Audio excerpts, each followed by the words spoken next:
And speaking of Thanksgiving, that is in the 7-day forecast. Not only that, plus Black Friday if you're going out deal hunting the day after, and of course every day in between. We have that forecast for you, and it's a lot of changes here, so you want to pay attention to which day is important to you, because the weather will have a lot of ups and downs, and we even actually have a storm, believe it or not, a storm in the forecast after what has just been a parched fall here in terms of rainfall. The latest outside right now, it's a beautiful Friday evening. Temperature right around 70 degrees. You know, this time of year that we're living on borrowed time, though. Temperatures will be cooling off here tomorrow.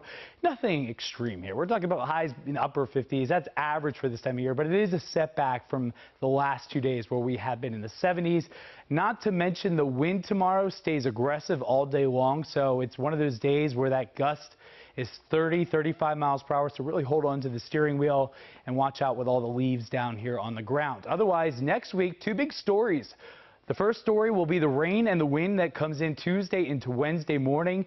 The next one will be a cold Thanksgiving. Usually we escape with pretty mild ones. Not this year. We'll be in the 40s.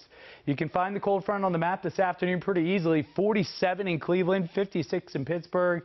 Meanwhile, east of the Appalachians and the Blue Ridge in the 60s to near 70 degrees.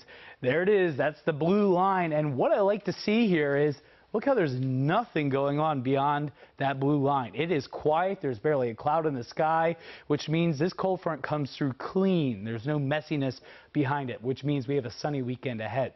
So let's walk you through the timeline of the shower potential. And don't get too excited about this if you want rain.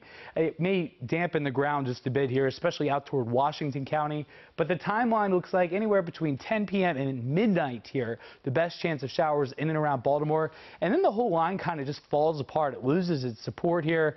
But what doesn't lose support is the cooler weather. That builds in here by tomorrow morning. 52 degrees here tonight, only up 7 degrees tomorrow, 59. And I have to tell you, with that wind tomorrow, if you're not in the sunshine, it's a cold feeling day. Upper 50s here in and around central Maryland, the Beltway communities, mid to upper 50s eastern shore, northern suburbs in the low to mid 50s.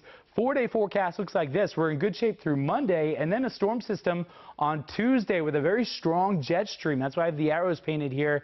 That means rounds of rain developing Tuesday, especially afternoon and evening hours, and then into Wednesday morning. Notice the blue, that's snow. Nowhere near here, so you don't have to worry about snow with this go around, but we will get the cold here on Thanksgiving Day itself. So if you're taking a post-dinner walk, maybe you want to do a nap instead. 46 degrees. We'll be in the upper 40s for Black Friday. Guys?